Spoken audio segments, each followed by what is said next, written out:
Muy buenas, tengan todos ustedes, queridos estudiantes del tercer año de la cátedra de fisiopatología. El día de hoy estaremos hablando mayormente y ahondando acerca de esos principios básicos de la anatomía, y no tan solo de la anatomía, sino también de la fisiología cardíaca. Esperemos que el día de hoy podamos culminar dicha clase. Lo que queremos o lo que quiero en esta clase es que puedan obtener los conocimientos necesarios, no tan solo para su práctica y posteriores eventos en el CRH, sino para su aprendizaje y perfeccionamiento académico. Quien les habla, el doctor Félix Contreras, docente de dicha cátedra anterior mencionada. Brevemente quiero empezar mencionando qué es esa fisiología cardíaca, quienes se encargan de estudiar,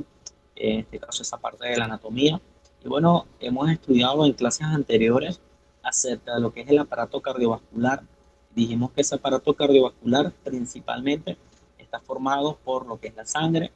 por lo que son los vasos sanguíneos y también por lo que es el corazón. Hemos comentado y mencionado la importancia de los vasos sanguíneos en nuestro cuerpo y también la importancia de haber comprendido la composición y las funciones propias de lo que es la sangre. Pero ahorita vamos a tocar, vamos a toparnos y vamos a adentrarnos en la maravilla, en este caso de cardíaco. En la siguiente lámina nosotros podemos observar lo que es el corazón y podemos definirlo como aquella bomba sanguínea. El corazón tiene características fisiológicas que lo pueden describir, características en este caso anatómicas que lo pueden mencionar. Muchos de nosotros inclusive hablamos y hemos escuchado de alguna manera por un abuelo, una abuela, un sobrino, de un amigo, alguien que ya es profesional de la salud, que nos dice que el corazón es de la forma de un puño cerrado y aunque a ciencia cierta no es del todo, pero decimos que el corazón es un órgano relativamente pequeño, casi del mismo tamaño, pero ojo, no de la misma forma que un puño cerrado. Cuando hablamos de mediciones, debemos recordar que en dependencia del libro que estemos ahondando nosotros, podemos decir que el corazón puede medir alrededor de 12 centímetros de largo, 9 centímetros es un punto más ancho y algunos libros dicen que tiene un espesor de 6 centímetros y que su peso va a variar en dependencia, en este caso, si hablamos de las mujeres ya adultas, que se dice que tiene de 250 gramos, o en su efecto ya de los varones ya adultos, que ahondamos de un peso de 300 gramos aproximadamente. Podemos entender también que nuestro corazón se apoya en el diafragma cerca de la línea media, escuche bien, cerca de la línea media de la cavidad torácica, y nosotros debemos recordarnos que esa línea media no es más que una línea imaginaria, es una línea vertical que lo que hace es dividir el cuerpo en dos extremos o en dos lados, lo que es un lado derecho y un lado izquierdo. Y allí nosotros vamos a encontrar, o se va a encontrar en este caso, en esa línea media o esa línea vertical, lo que es una estructura que conocemos como el mediastino. Y entendemos que una masa de tejido que se extiende desde lo que viene siendo el esternón hasta lo que es la columna vertebral y desde la primera costilla hasta el diafragma y entre los pulmones. Y podemos aún denotar un poco más, como podemos observar en la diapositiva, que cerca de 2/3 del corazón se encuentran a la izquierda de la línea media de nuestro cuerpo. Eso es lo que nos hace ver al corazón e imaginarnos al corazón, en este caso, como un cono que yace de lado, teniendo un vértice principal que se conoce como vértice o punta, que también es conocido como ápice, y que esto principalmente está formado, o ese ápice está formado por lo que es el ventrículo izquierdo, y además podemos ver una base que viene siendo la parte o la superficie posterior del mismo. Entonces, en este módulo de cardíaco, en estos repasos de anatomía y fisiología, ¿cuál es esa ciencia que se encarga de estudiar el corazón, que se encarga de estudiar esas enfermedades cardíacas? Bueno, nosotros la conocemos como cardiología. Cardio de corazón, logía de estudio. Entonces hablamos como aquella ciencia que se va a encargar de estudiar no tan solo el corazón normal, sino también sus enfermedades. Los profesionales de la cardiología son conocidos como cardiólogos, aquellos médicos clínicos que se encargarán del diagnóstico no tan solo preventivo, sino también aquel diagnóstico precoz, oportuno y necesario para todos aquellos pacientes. Como podemos ver, nuestro corazón, aparte de la descripción anatómica que hemos mencionado, repito que el corazón se encuentra en el mediastino con las 2/3 partes de su masa a la izquierda de lo que viene siendo esa línea media, pero también el corazón tiene ciertas funciones. De hecho, yo he colocado aquí en las láminas 4 funciones importantes, pero si nosotros ahondamos en literaturas, en páginas web, en guías prácticas clínicas de la Sociedad de Cardiología de España, podemos encontrarnos que casi que siempre las literaturas ondan en 5 características importantes. La primera característica de importancia, hablamos del cronotropismo, que podemos definirlo como esa capacidad propia que tiene el corazón de generar sus propios impulsos. Hablamos del inotropismo, que no es más que esa capacidad propia que tiene el corazón de poder contraerse. Hablamos del dronotropismo, que no es más que la capacidad que tiene el corazón de generar esa conducción a través de los diferentes impulsos cardíacos, que recordemos que esos impulsos cardíacos están mediados por un sistema llamado sistema excitoconductor o sistema cardionector, o en este caso el sistema propio nervioso neurológico que tiene nuestro corazón. Además, encontramos lo que es el bagmotropismo, que no es más que esa capacidad propia que tiene el corazón para poder ser estimulado, para poder ser excitado y así poder mantener un umbral. Y esa quinta característica que a veces obviamos nosotros, esa quinta característica que a veces no tenemos tan pendiente, pero hay que mencionarla el día de hoy y sería bueno como una pregunta para que cada uno de ustedes ahonde en esa investigación personal. Esa característica se llama lucitropismo, repito, lucitropismo. ¿Y qué quiero yo con esa palabra lucitropismo? Bueno, que cada uno de ustedes como estudiantes de tercer año de medicina puedan buscar cuál es esa propiedad, en qué se encarga. Hablamos de contracción, hablamos de automatismo, hablamos de conductividad, excitabilidad. Entonces, el lucitropismo, ¿de qué se encargará? Eso es una pregunta para que cada uno de ustedes pueda desarrollar, no tan solo en su casa, no tan solo estudiarla para una evaluación, sino también poder conocer más allá. Si seguimos ahondando en estas generalidades del corazón, podemos inclusive hasta hablar de que nuestro corazón, por ser esa bomba sanguínea dentro de él, dentro de esas características, se generan ciertos determinantes de la presión arterial, por la capacidad propia del bombeo cardíaco durante los procesos de la sístole y durante los procesos de la diástole, que más adelante estaríamos hablando. Pero ahorita, en la siguiente lámina, nosotros vamos a ahondar en un tema de importancia, y no es más que ese desarrollo embrionario del corazón. ¿De dónde surge nuestro corazón? ¿Cómo nuestro corazón se forma? Porque es uno de los principales órganos que nuestro cuerpo a través de la embriología va desarrollando. Porque hemos mencionado, o bueno, dicho, le he mencionado en clases previas que nuestro corazón, en este caso,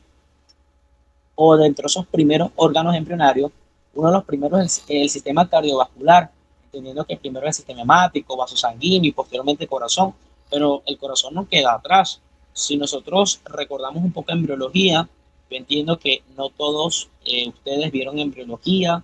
no todos ustedes vieron histología de manera satisfactoria, o otros no investigaron de manera satisfactoria, pero yo quiero explicarles a grosso modo cómo es ese desarrollo embrionario. Bueno, principalmente podemos ver que la literatura nos dice que el corazón se desarrolla o comienza su desarrollo embrionario durante la tercera semana de vida, o en este caso a nivel de gestación, donde a partir de un grupo de células que se llaman células mesodérmicas, que estas células mesodérmicas se producen aproximadamente, según algunos libros, entre el día 18 o el día 19 posterior a lo que viene siendo la fecundación. Esto se forma de lo que es el polo embrión, donde el polo embrión se le denomina campo cardiogénico. Cardio hace referencia a una expresión de hablar de corazón, y génico hace referencia a la capacidad propia de producir. Entonces, cuando yo hablo de un campo cardiogénico, estoy hablando de ese campo donde las células o donde la estructura cardíaca se va a formar o se va a producir. Entonces, ya sabemos que en el día 18-19, en ese mesodermo, esas células propias mesodérmicas se especializan o se ubican en el polo cefálico del embrión y se convierte en algo llamado campo cardiogénico. ¿Qué ocurre? Bueno, que ese campo cardiogénico forma lo que son unas especies de tiras, conocidas como tiras alargadas, a lo cual nosotros en embriología no vamos a decir tiras alargadas, nosotros le llamamos como cuerdas cardiogénicas, donde esas cuerdas cardiogénicas se unen y pasan de ser cuerdas y se convierten en algo llamado, en este caso,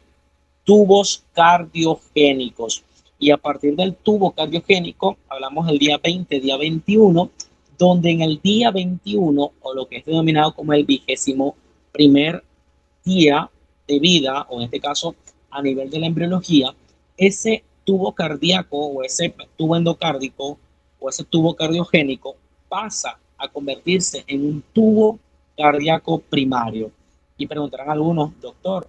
¿por qué es importante que nosotros comprendamos el tubo cardíaco primario? Bueno, por lo siguiente, porque es a través de ese tubo cardíaco primario donde se van a desarrollar 5 partes o 5 zonas importantes: el seno venoso, la aurícula primitiva, el tronco arterioso, lo que es el ventrículo primitivo y lo que es el bulbo cardíaco. Estructuras que a medida que van evolucionando, a medida que se van desarrollando, terminan generando lo que vienen siendo, en este caso, algo conocido o denominado como el desarrollo de las diferentes regiones endocárdicas propias del tubo primitivo. En la siguiente lámina vamos a estar observando nosotros cómo esa formación en el día 21 de ese tubo cardíaco, de ese tubo primitivo en el día 21, pasa al día 22 y desarrolla las estructuras que ya yo vengo mencionándole. El seno venoso, observamos nosotros que va a partir principalmente el desarrollo de lo que es la aurícula derecha, el seno coronario y de lo que es el nodal o el nódulo sinoatrial o sinoauricular, mejor dicho. De la aurícula primitiva desprende una parte de la aurícula derecha y la aurícula izquierda. Del ventrículo primitivo y del bulbo cardíaco emergen lo que son los famosos ventrículos. Del ventrículo primitivo sale nuestro hermoso y querido ventrículo izquierdo. Del bulbo cardíaco sale y emerge lo que es el ventrículo derecho, y del tronco, en este caso arterioso, va a desprenderse lo que son los troncos pulmonares y la aorta descendente. Ahora, ¿qué ocurre o qué va pasando a nivel, en este caso, embrionario? Bueno, que se van formando las diferentes estructuras, y estamos hablando ya no del día 22, sino en el día 23, donde todas estas estructuras empiezan a formarse, donde empiezan a construirse las diferentes cámaras cardíacas, la formación de los diferentes tabiques, las diferentes válvulas para originar, en este caso, un corazón que tenía una cámara a pasar a tener 2 cámaras y posteriormente a convertirse un corazón de 4 cámaras. En la siguiente diapositiva vamos a ir estudiando un poco más a profundidad lo que es el día 28, un día muy importante. ¿Por qué? Porque aquí surgen unas estructuras llamadas almohadillas endocárdicas. Y me preguntarán algunos de ustedes, ¿para qué me funciona a mí? ¿O para qué o cuál es la importancia de esas almohadillas endocárdicas? Bueno, es que esas almohadillas endocárdicas, a medida que van creciendo, se van a fusionar y van a dividir, en este caso, un canal que se le conoce como el famoso canal aurículo-ventricular, que es un canal, en este caso, que se va a encontrar a origen derecho e izquierdo y va a permitir básicamente separar dichos lugares, aurículos y ventrículos. Aparte de eso, esas almohadillas se van a fusionar, como vengo mencionando, y va a formar lo que se conoce también como el tabique interauricular, donde ese tabique interauricular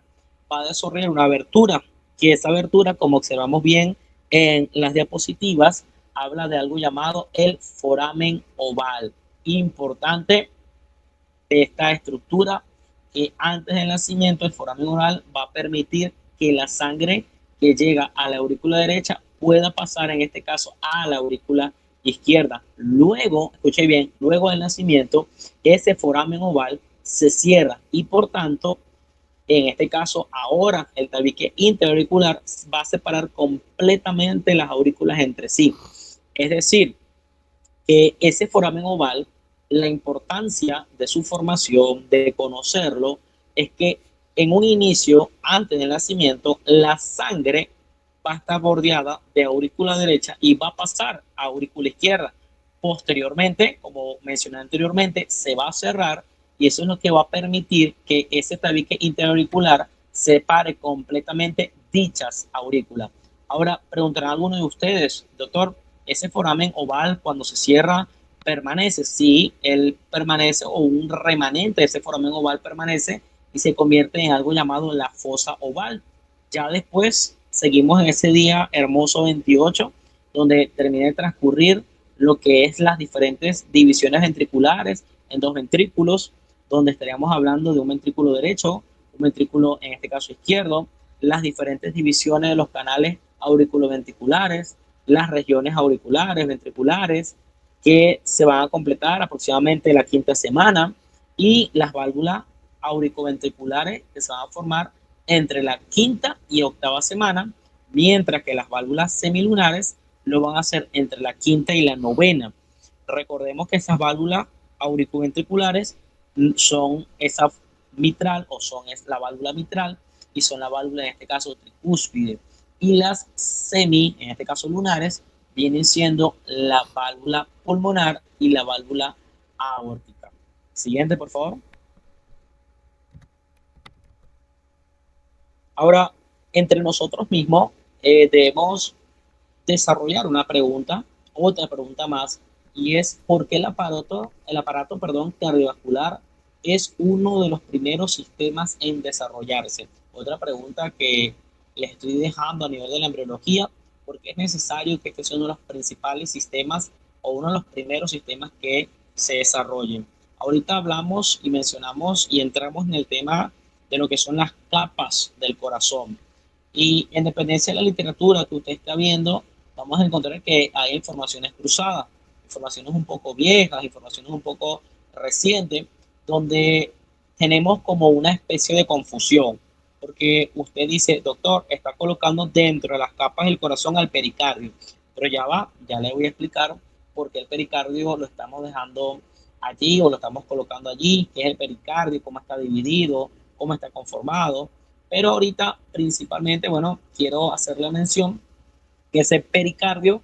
recuerden que la palabra peri hace referencia a alrededor, entonces estamos hablando de una capa o una membrana que está alrededor o que rodea, protege lo que es el corazón. Porque es importante, chicos, que ese pericardio esté allí, porque gracias al pericardio, eso es lo que va a otorgarle al corazón una suficiente libertad para que pueda moverse con tranquilidad y pueda hacer lo que son las contracciones rápidas y vigorosas. Ahora, ¿qué quiero decirle yo? El pericardio es lo que permite que el corazón pueda mantener su función, o en este caso su posición, en el mediastino. Porque si no estuviera el pericardio o si el pericardio estuviera afectado, y ya vamos a hablar un poquito de lo que es la pericarditis, hablaríamos de una afectación de movilidad del corazón o en este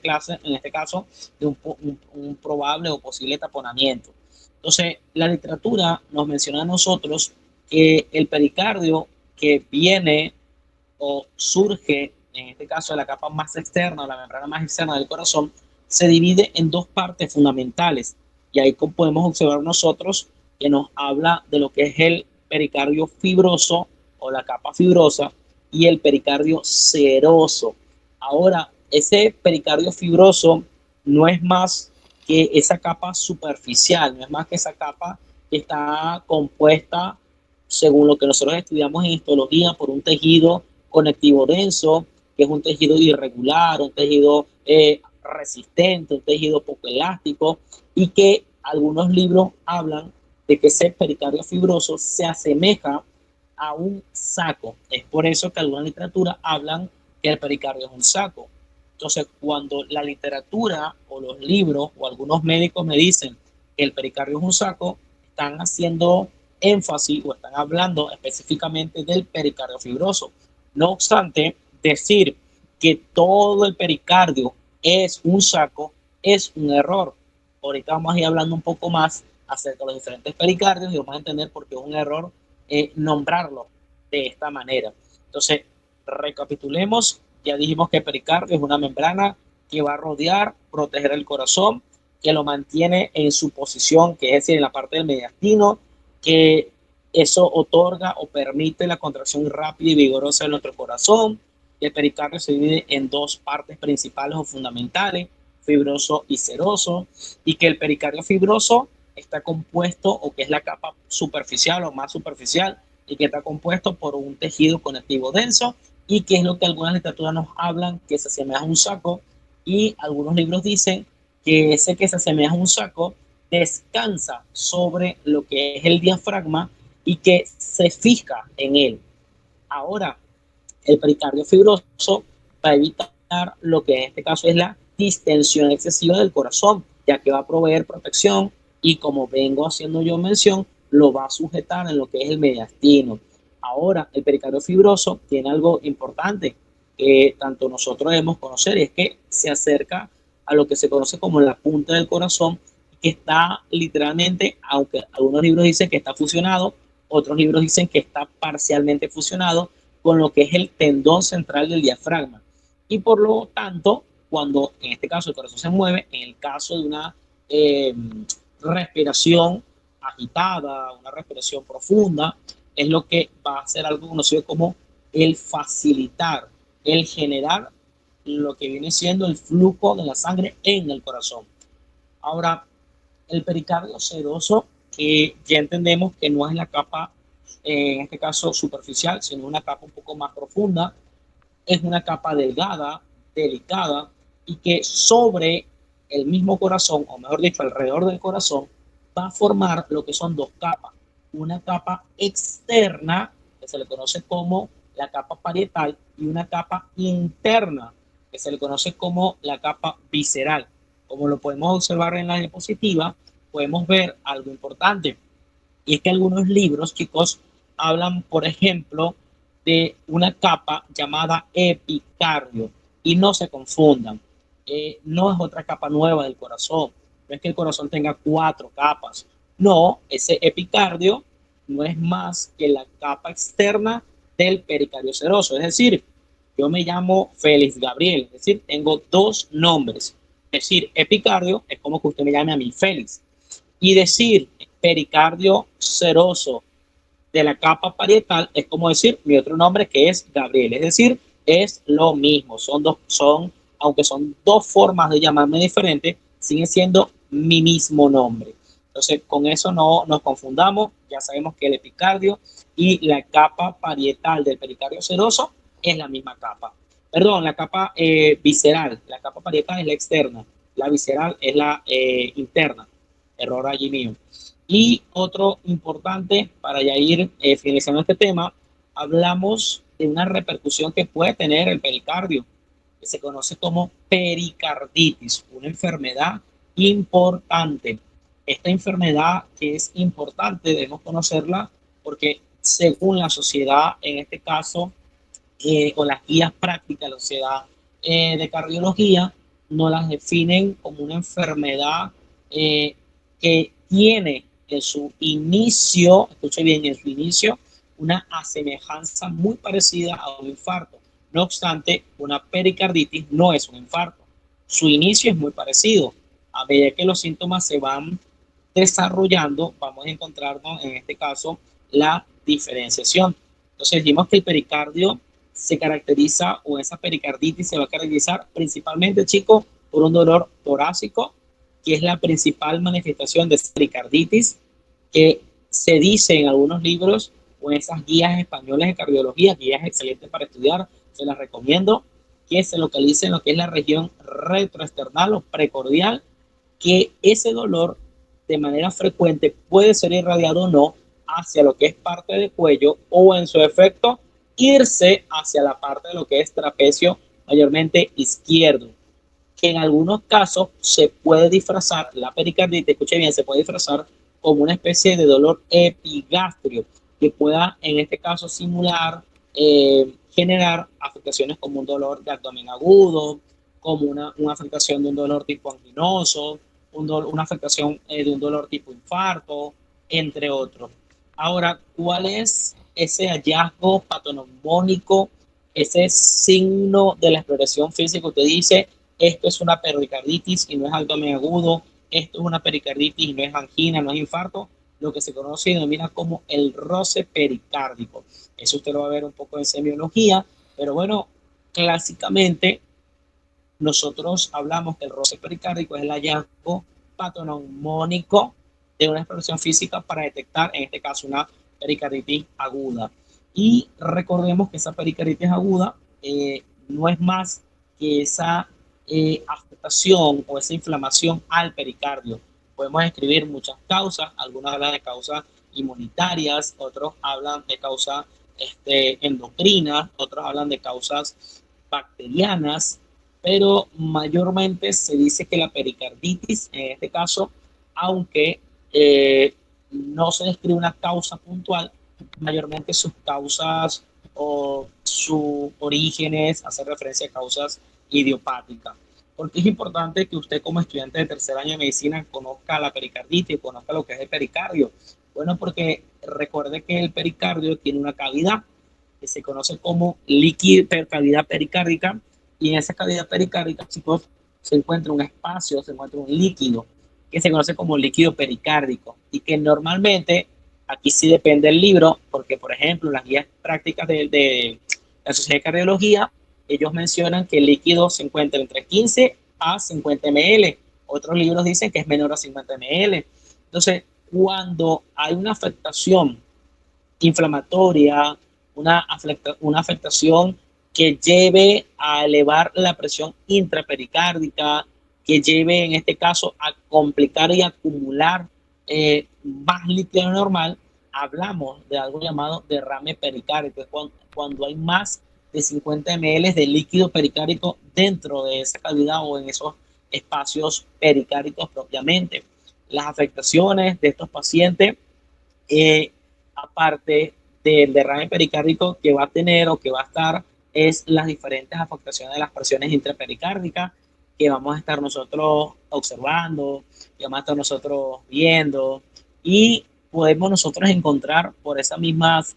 signos de compresión o esos síntomas de compresión en estos pacientes. Podemos encontrar, por ejemplo, afectaciones de las estructuras vecinas,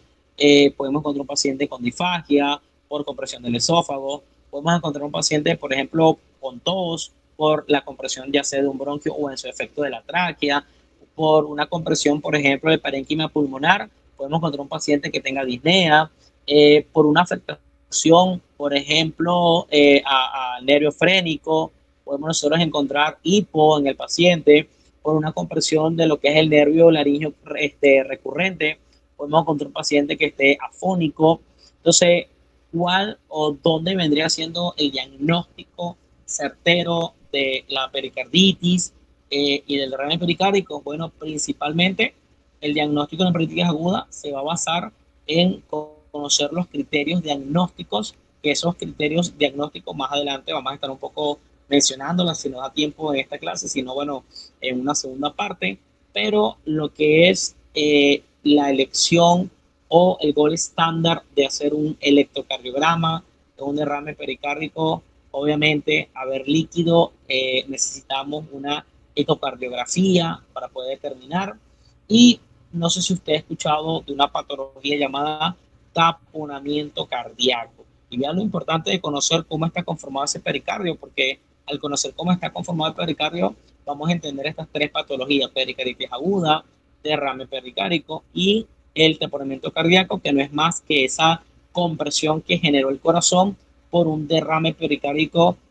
avasallador, o en este caso de una severidad mayor, que, repito, el taponamiento cardíaco no es más, chicos, no es más que una complicación inmediata del derrame pericárdico. hay una triada muy característica de el taponamiento cardíaco que usted debemos conocer.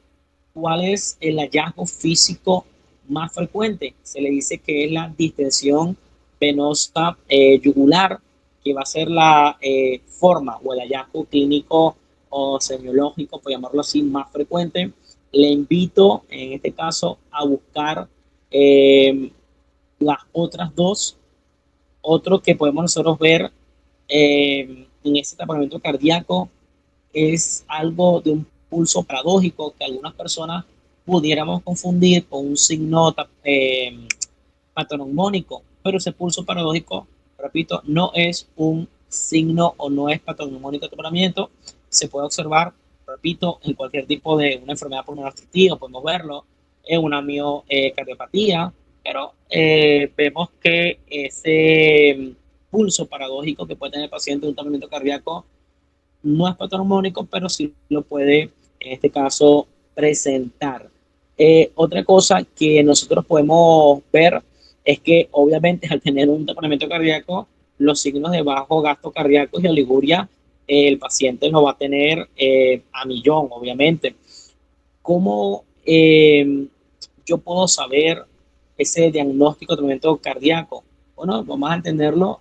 en base a la demostración del compromiso hemodinámico que esté presentando nuestro paciente, como la irritación yugular, ese pulso paradójico que podemos observar nosotros, esa hipotensión arterial, entre otras cosas importantes. Algunos me preguntarán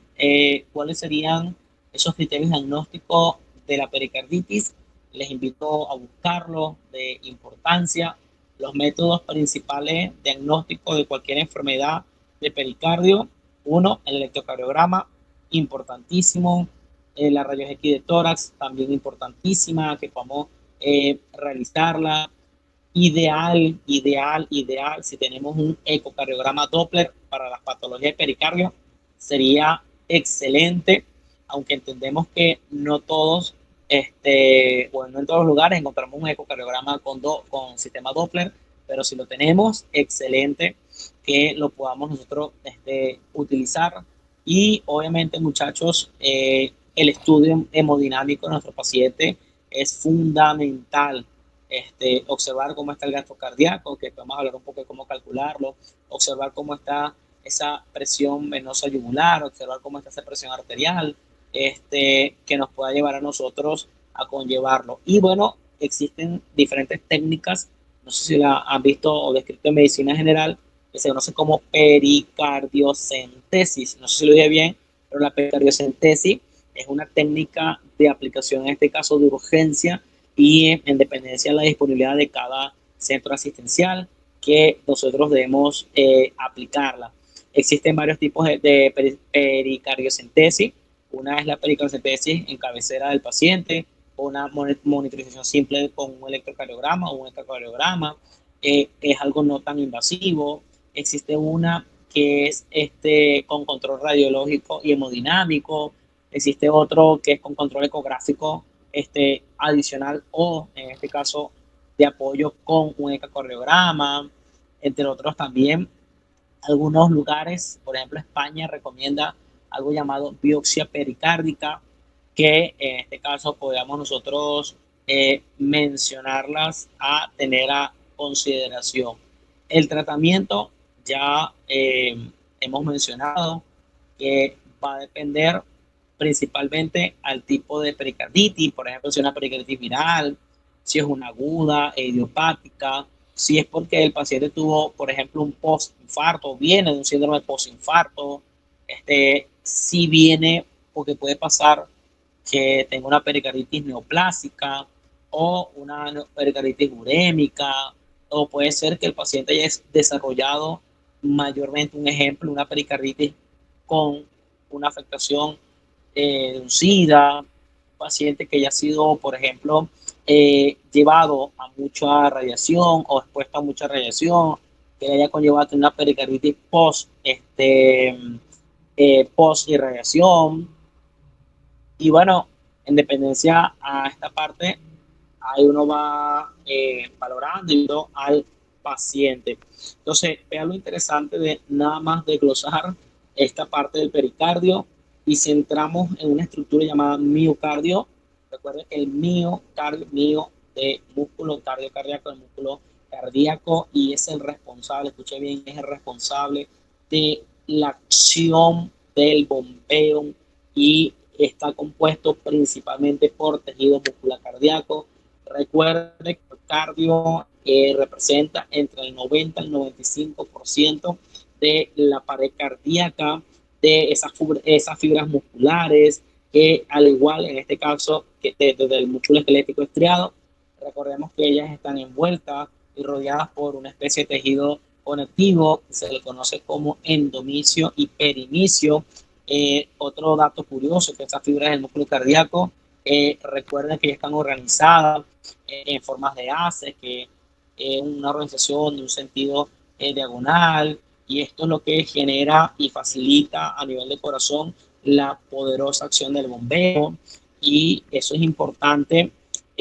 mencionarlo. También recordar que ese músculo cardíaco es involuntario, al igual que el músculo liso, y que bueno, cuando se afecta puede conllevar a algo llamado miocarditis, que no es más que una inflamación propia del miocardio, y que este suele producirse como una consecuencia de ciertas infecciones, como virales, exposición a radiaciones, exposición a determinadas sustancias químicas, algunos medicamentos, fiebres reumáticas, entre algunas otras. Los síntomas de esta patología, aparte del cansancio, un dolor torácico inespecífico, una especie de ritmo cardíaco que puede estar irregular o rápido, aparte de la disnea, artralgia, también puede haber fiebre, y realmente las miocarditis no son tan complejas, son cuadros leves de una recuperación que produce en 2 semanas, cuando mucho. Lo complicado es cuando la miocarditis, en este caso, se vuelve grave, que esta sí puede conducir a algo conocido como una insuficiencia cardíaca, e inclusive podemos hablar de hasta la misma muerte. Y hablamos de otra estructura anatómica que se le conoce, que es la capa más interna. Hemos hablado de las tres capas: pericardio, miocardio y endocardio. Y la capa más interna, conocida como endocardio, recuerden que endo significa hacia adentro o lo más interno, y cardio pues ya el corazón, es la capa más fina, que recordemos ahí donde está lo que se conoce como el endotelio, que se va a encontrar mayormente recubriendo lo que es una capa delgada de conectivo, que va a formar una especie de revestimiento endotelial liso, que se va a encargar mayormente de lo que es tapizar lo que viene siendo las cámaras del corazón, y obviamente también recubrir las válvulas cardíacas. Y bueno, esto permite que ese endotelio va a minimizar lo que es la superficie a nivel de la fricción cuando la sangre tenga que pasar por el corazón y se continúe nuevamente a los diferentes vasos sanguíneos. Cuando este se afecta, pues nosotros encontramos algo llamado endocarditis, una enfermedad importante a nivel cardíaco, que no es más que la inflamación o afectación del endocardio. Y bueno, principalmente si tenemos una endocarditis, vamos a entender que de modo característico importante podemos encontrarnos con un compromiso hacia las válvulas cardíacas, y que este endocarditis casi que siempre, o la mayoría de los casos, mejor dicho, la vamos a encontrar en una afectación bacteriana, es decir, una endocarditis bacteriana. Y a nivel de síntomas,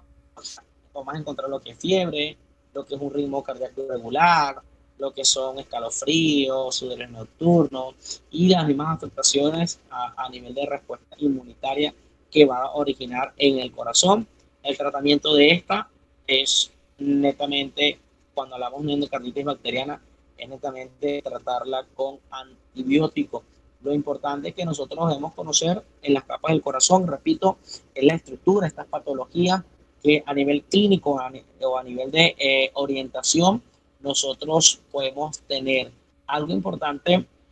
de la endocarditis es que vamos a encontrar ciertas afectaciones, por ejemplo, por métodos odontológicos, que puede pasar mucho. Existen ciertas bacterias que nosotros podemos encontrar. Podemos hablar también de algo llamado vegetaciones endocárdicas que nosotros debemos,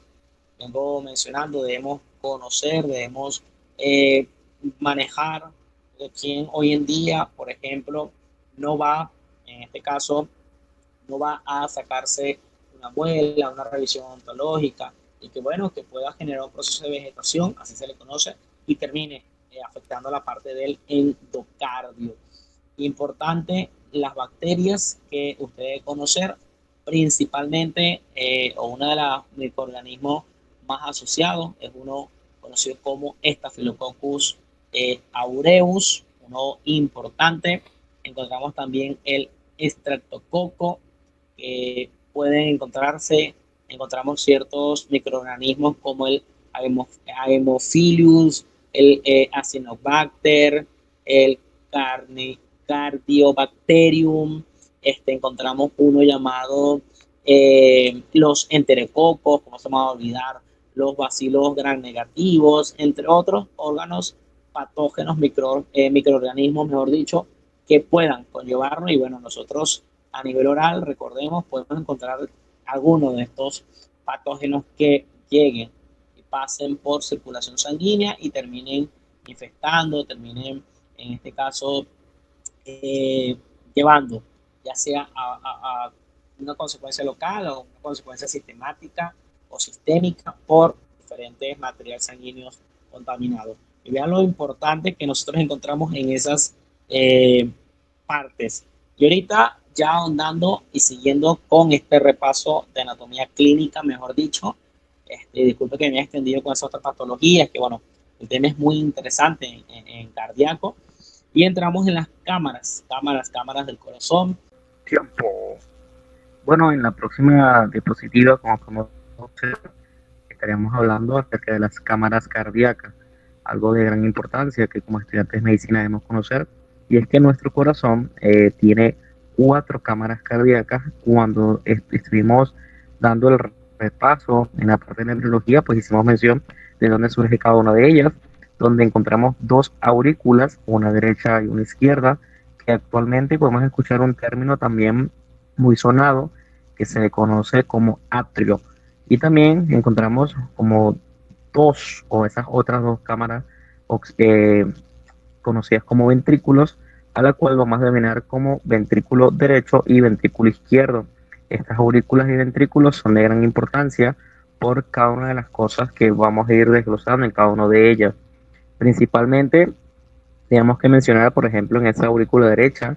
que la aurícula derecha forma lo que viene siendo la cara anterior del corazón y que esta va a recibir principalmente sangre de 3 venas importantes, lo que es la vena cava superior, la vena cava inferior y lo que se le conoce como las venas o el seno coronario. Importante de la aurícula derecha tiene que ver con esa especie de crestas musculares que se van a denominar como músculos pectíneos, que se van a extender propios dentro de las orejuelas o también llamadas orejuelas. Además de eso, debemos recordar que dentro de la aurícula derecha y la aurícula izquierda hay algo que las limita. Eso que limita ambas aurículas o ambos atrios se denomina como septum o pared que divide, o en su efecto como tabique interauricular, que nos debemos recordar que este tabique ventricular es proveniente de una formación anatómica importante que es conocido como lo que se le conoce como fosa oval. Algo importante es que la sangre propiamente pasa de lo que es la aurícula derecha hacia lo que tiene que ver el ventrículo derecho, ya que en esa aurícula nosotros vamos a encontrar algo llamado como válvula tricúspide, y que bueno, esa válvula tricúspide importante va a contener o va a tener algo llamado o conocido como una válvula de 3 músculos, que esa válvula de 3 músculos, por eso es que se denomina de esta manera, que podemos llamar también como válvula atrioventricular derecha. Más adelante vamos a hablar un poco de las válvulas, las funciones y todo eso. Después hacemos mención anatómicamente acerca de lo que es la aurícula izquierda, que esta forma la mayor parte de lo que viene siendo la base del corazón, que recordemos que esta es la que recibe sangre proveniente de los pulmones por medio de lo que son las cuatro venas pulmonares principalmente, y que la sangre va a pasar de la aurícula izquierda al ventrículo izquierdo a través de una válvula o una valva llamada válvula mitral o válvula bicúspide. Les dejo algo curioso, y es que ese término mitral, que a veces uno hace mención, hace semejanza o referencia a lo que es la mitra de un obispo, como podemos observar ahí en la diapositiva o en la imagen del corazón. Y esa mitra de un obispo no es más que un sombrero que tiene una especie de dos caras. Ahí nosotros encontramos algo llamado válvula atrioventricular izquierda, también, bueno, mencionada como, ya les comenté, como válvula mitral. Después hablamos de una de las partes importantes de nuestro corazón, que son el ventrículo derecho, y recordemos que hay varias diferencias, por ejemplo, con el ventrículo izquierdo. Una de ellas es el tamaño,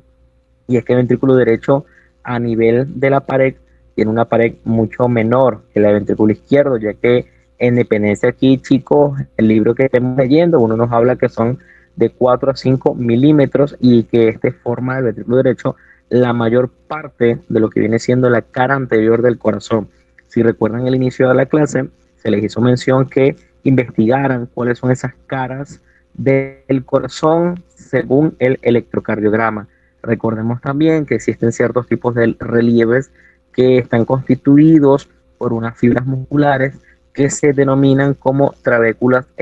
carnosas. Además,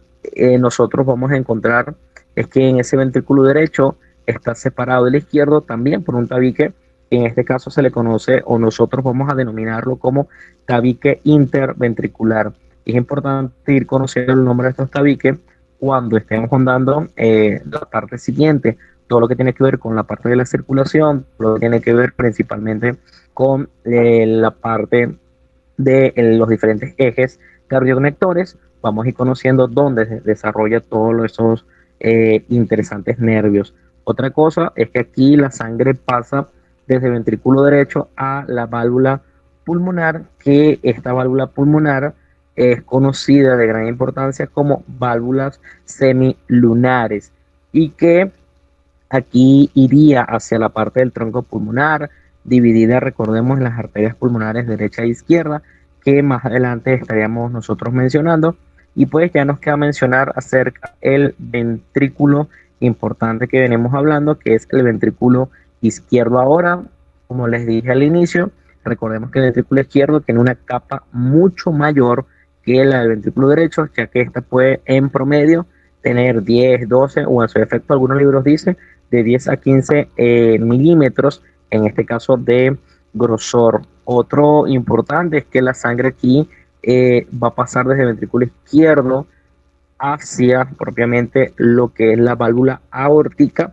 que se va a extender por las primeras porciones de nuestra linda y hermosa arteria aorta. Algo importante que yo quiero mencionarles es que hay un conducto arterioso que se cierra al poco tiempo de nacer, y que este deja una estructura que se le conoce o se le denomina como ligamentos arteriosos, que esto conecta lo que es el arco aórtico con el tronco pulmonar. Otra cosa que, bueno, que nosotros tenemos que ir viendo es que gracias a las formaciones y conocimientos anatómicos, tanto de las aurículas como de los ventrículos, nosotros vamos a ir conociendo cómo una sangre que es bombeada por el corazón, porque recordemos que el corazón, una de sus principales funciones es el bombeo, en este caso de sangre, y la sangre va a estar siendo distribuida por los diferentes espacios, las diferentes cavidades y todo eso. Otra cosa que no quiero dejar de mencionar tiene que ver con ese ventrículo izquierdo, que hace referencia a que durante la vida fetal hay un vaso temporario denominado conducto arterioso o ductus arterioso, que él transporta sangre desde lo que viene siendo la arteria pulmonar hacia lo que viene siendo la aorta. Son esas pequeñas cosas que marcan la diferencia y que nosotros, bueno, deberíamos conocer. Y si alguno quisiera profundizar, recordemos en estos temas, bienvenido será. Entonces, ahorita en la siguiente lámina nosotros vamos a hablar de lo que son las válvulas cardíacas, cómo funcionan, cuáles son sus tipos. Y bueno, lo principal que hay que mencionar es que existen dos tipos de válvulas, las válvulas auriculoventriculares y las válvulas semilunares, como vengo haciendo en este caso mención. Y además, en este caso de cada una de ellas, yo debo, como estudiante de medicina, conocer la función. ¿Cuál es la función propia de las válvulas atrioventriculares? Que aquí nosotros vamos a descubrir lo que es la válvula mitral y lo que es la válvula tricúspide, que son las principales o las que vamos a describir anatómicamente o topográficamente. Ahora, ¿por qué se llaman válvulas auriculoventriculares? Bueno, debido a su posición, porque recuerde que estas conectan lo que es la aurícula con el ventrículo, que lo que es una aurícula con un ventrículo, y que cuando una válvula, en este caso auriculoventriculares, está abierta, lo que son los extremos propios de las válvulas se proyectan dentro del ventrículo, y cuando los ventrículos están relajados, los músculos papilares también lo van a estar. Ahora, importante de esto es que cuando los ventrículos propios se van a contraer, lo que viene siendo la presión, lo que es la presión de la sangre, va a empujar lo que son las valvas hacia arriba hasta que sus bordes se junten y pues terminan ocasionando lo que es el cierre de dichos orificios. Y mientras, bueno, al mismo tiempo vamos a ir teniendo el efecto contractor que va a tener no solo los músculos papilares, sino el estirar propio esas cuerdas tendinosas o esas sí, cuerdas tendinosas propias a nivel de corazón. Y la función propia de las válvulas semilunares, que hay que recordar que son dos principales, la aórtica y la pulmonar, y que estas se conocen de esta manera por su función, ya que estas válvulas van a permitir lo que viene siendo mayormente la eyección de la sangre desde el corazón hacia lo que viene siendo las arterias, y para evitar lo que viene siendo un reflujo hacia los ventrículos, ellas proyectan lo que viene siendo unas contracciones dentro de las cámaras para así evitar lo que es que ese líquido o esa sangre bombeada termine, en este caso, devolviéndose, así como podemos observar en las diferentes, en este caso, imágenes que tenemos allí, donde nos habla de esos cambios de presiones, que a mayor, a menor presión, y esos cierres que tienen que ver con la prevención propia del reflujo sanguíneo. Si seguimos ahondando en este tema, nosotros estaremos hablando de algo importante que se conoce como enfermedades valvulares. Y cuando, bueno, nosotros hablamos de enfermedades valvulares, chicos, lo importante que ustedes deben tener en consideración son dos términos importantes. Lo primero, lo que son las famosas estenosis, y lo segundo, lo que se le conoce como insuficiencia. ¿A qué yo me refiero con estenosis? A no más que la disminución propia del diámetro de la abertura propia de esa válvula. Y cuando yo hablo de insuficiencia, estoy hablando al fallo propio del cierre de esa válvula. Es decir, estenosis hace referencia a la disminución en el diámetro de abertura, e insuficiencia a esa incompetencia o a esa falla en el cierre. Y ahí podemos hablar nosotros de estenosis mitral, o podemos hablar de insuficiencia mitral, o podemos nosotros hablar de estenosis aórtica, o podemos hablar de insuficiencia aórtica, que sería bueno que cada uno de nosotros pudiéramos indagar un poco, hacer un cuadro comparativo a nivel de signos, síntomas,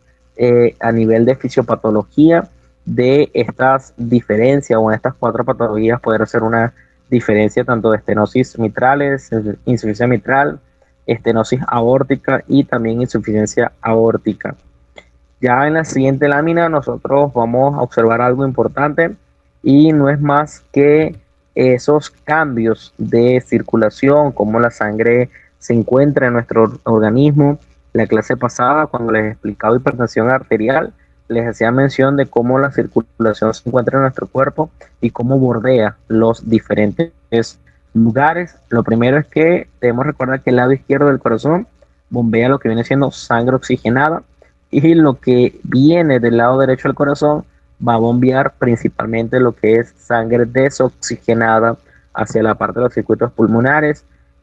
Aquí, por fines didácticos de aprendizaje, podemos ver la sangre desoxigenada de color azul y la sangre oxigenada de color rojo, pero abro un paréntesis, no significa que las arterias sean azules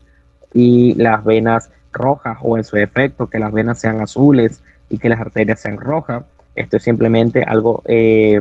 ilustrativo para que nosotros aprendamos esto más rápido y con mayor prontitud, y así no se nos complique tanto la vida. Pues cuando hacemos una disección de un órgano o una disección de un paciente, una autopsia, o en su efecto revisamos la parte de la anatomía clínica comparativa topográfica real, entendemos que ni las venas son azules ni las arterias son rojas. Pero bueno, muchachos, todo esto empieza principalmente por la aurícula derecha, que es la que va a recibir la sangre desoxigenada, una sangre desoxigenada que recordemos que viene de la vena cava superior, que viene de la vena cava inferior, que viene de esa seno coronario propiamente, que al pasar lo que es la válvula tricúspide o la válvula de tres valvas, llega e ingresa al ventrículo derecho, y que al ingresar al ventrículo derecho debe pasar principalmente por algo llamado válvula pulmonar, y si nos damos cuenta, después que pasa esa válvula pulmonar, tiene acceso o llega fácilmente a algo como se le conoce como el tronco pulmonar y las diferentes arterias pulmonares que ya mencionamos en minutos anteriores. Y una vez que pasan las arterias pulmonares, llegan a lo que viene siendo el pulmón, y cuando llegan al pulmón, a nivel de los capilares pulmonares, ocurre lo que es el proceso de la hematosis, donde la sangre pierde dióxido de carbono, es decir, CO2, y viene ganando lo que es O2, es decir, oxígeno. Una vez que esta hematosis es completada, una vez que esta hematosis es realizada o llevada a cabo de manera correcta, la sangre, ya hablamos de una sangre oxigenada, pasa o entraría hacia la aurícula izquierda por medio de las venas pulmonares, que estas al llegar al atrio izquierdo o aurícula izquierda pasa por cuestiones de presiones o cambios de presiones, como hicimos mención anteriormente, por lo que es la válvula mitral o válvula bicúspide, que al pasar esa válvula mitral llega a nuestro lindo y hermoso ventrículo izquierdo, y que bueno, ya aquí en el ventrículo izquierdo, tanto usted como yo debemos saber que ahora sí en el ventrículo izquierdo pasa lo que es la válvula aórtica, para posteriormente terminar llegando a lo que es la aorta, las arterias propiamente sistemáticas o colaterales o arterias porcionales, y que a nivel ya de los capilares que se encuentran dentro de la circulación sistémica, vemos que la sangre allí se desprende de el oxígeno y capta el dióxido de carbono, y el proceso se vuelve a repetir hasta el infinito, y como dicen por allá, y más allá.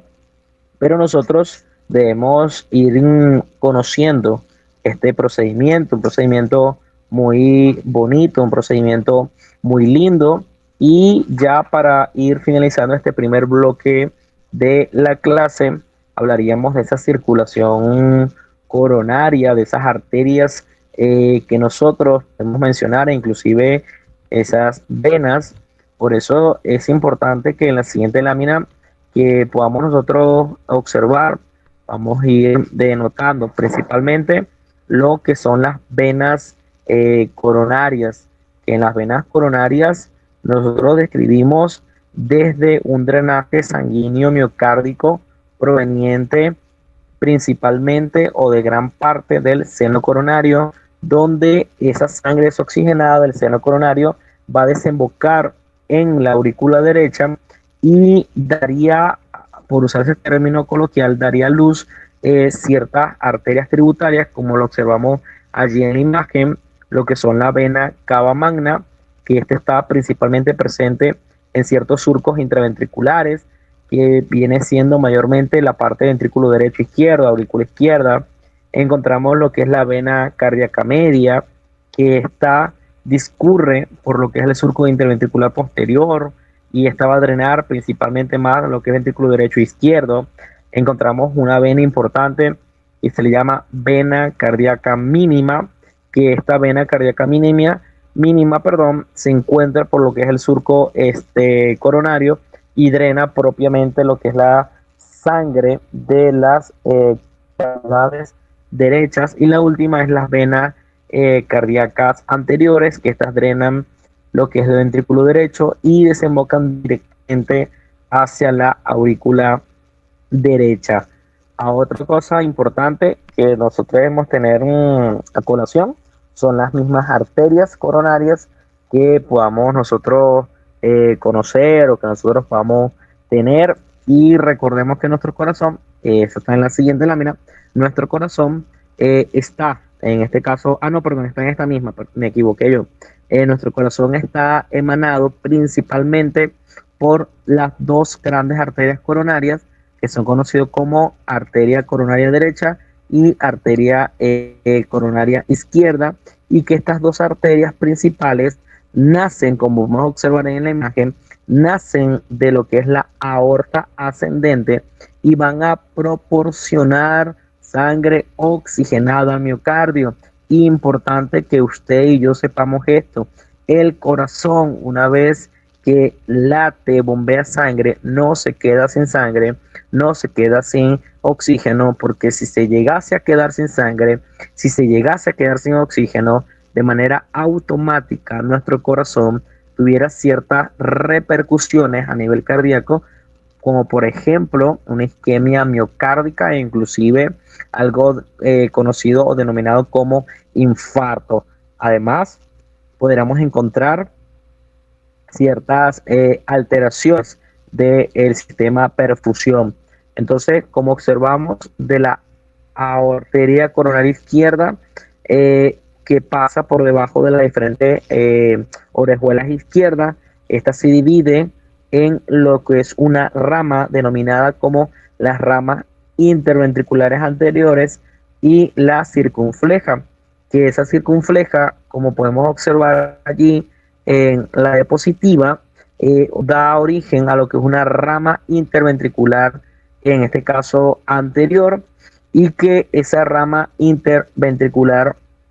anterior, también denominada por algunas literaturas un poco viejas como arteria descendente anterior izquierda,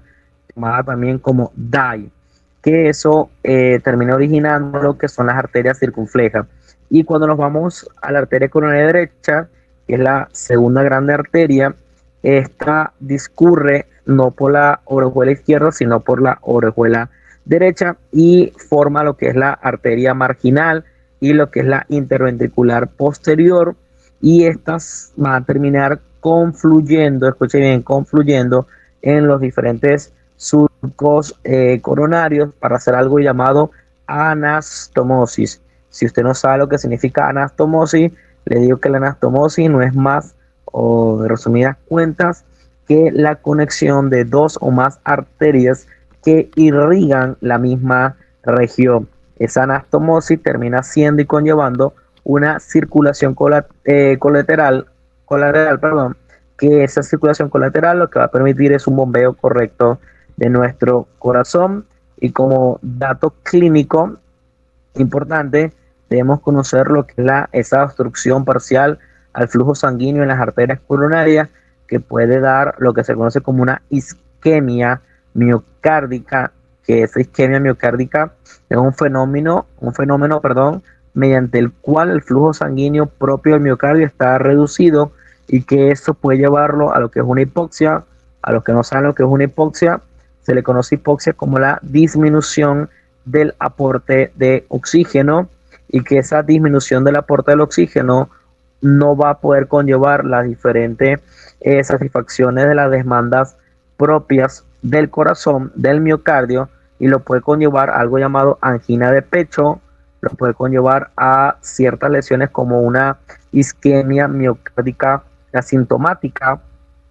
o en su defecto lo puede conllevar a algo llamado infarto agudo al miocardio. En algunos libros hablan del IAM, es decir, IAM, infarto agudo al miocardio, que fisiopatológicamente, eso lo vamos a ver en la clase que viene, vamos a describir lo que es la generación propia de factores de lipidemia, los factores propios de creación de coágulos y todo este proceso mediante el cual ya la siguiente diapositiva que nosotros estaríamos observando nos haría mayormente énfasis en lo que tiene que ver con el sistema cardionector o el sistema de conducción, pero importante la mención que la clase de hoy ya se nos ha acabado, ya el tiempo se nos fue grato el compartir con ustedes esta clase pregrabada. Disculpen ciertas horas, en este caso de envío, en vista de la hora que se está grabando. Pero bueno, la mayor intención de toda esta clase pregrabada es que usted pueda recordar y repasar conjuntamente con mi persona, aún también con Kay, que nos está colaborando en las diferentes proyecciones y actividades académicas, de que usted pueda repasar lo que es el tema de anatomía cardíaca. Sé que aún no lo hemos terminado, por eso va a ser una segunda parte donde vamos a estar ondando del sistema cardionector, cómo funciona el sistema cardionector, qué representa en un electrocardiograma, por ejemplo, normal, qué significan las ondas, y eso es clase próxima que esperemos dar mañana, de origen pregrabado, obviamente, y ya entrando ya posteriormente a esa clase, entrar en lo que es la fisiología, lo que es el hablar de lo que es un marcapaso artificial, hablar lo que es ese proceso de potencial de acción, hablar de ese proceso propio de la producción de ATP del músculo cardíaco, poder mencionar ese ciclo cardíaco, cómo está conllevado, cuáles son esas fases de la sístole ventricular, cuáles son esas fases propias del periodo de eyección, cuáles esas fases que vamos a encontrar nosotros en cada uno de ellos, que ojo, son, por llamarlo así, 5 fases importantes, hablar mencionando de los ruidos cardíacos, soplos cardíacos, y bueno, y pare usted de contar todas las cosas fascinantes que nos faltan por seguir aprendiendo. Yo me despido de manera cordial, deseándole muchos éxitos a cada uno de ustedes, recordándole que es mejor luchar por los sueños, es mejor seguir adelante, no rendirse, y al fin y al cabo rendirse y no poder recordar, no poder contar sus propias historias. Cada día hay lluvia, pero después de la lluvia hay un arco iris, y la mejor manera, decía alguien, la mejor manera de predecir y de crear un futuro es nosotros poder ejecutarlo, y la única forma de nosotros ejecutarlo, la única forma de nosotros entender que las tormentas vienen es para poder ayudarnos no tan solo a limpiar un mejor camino, sino a construirlo. Y recuerde, y ahora sí termino con esto, que no hay peor enemigo que tú mismo, así que el fracaso no es algo colectivo, el éxito tampoco es algo colectivo, es algo individual, según las diferentes metas que cada uno de nosotros nos hemos trazado.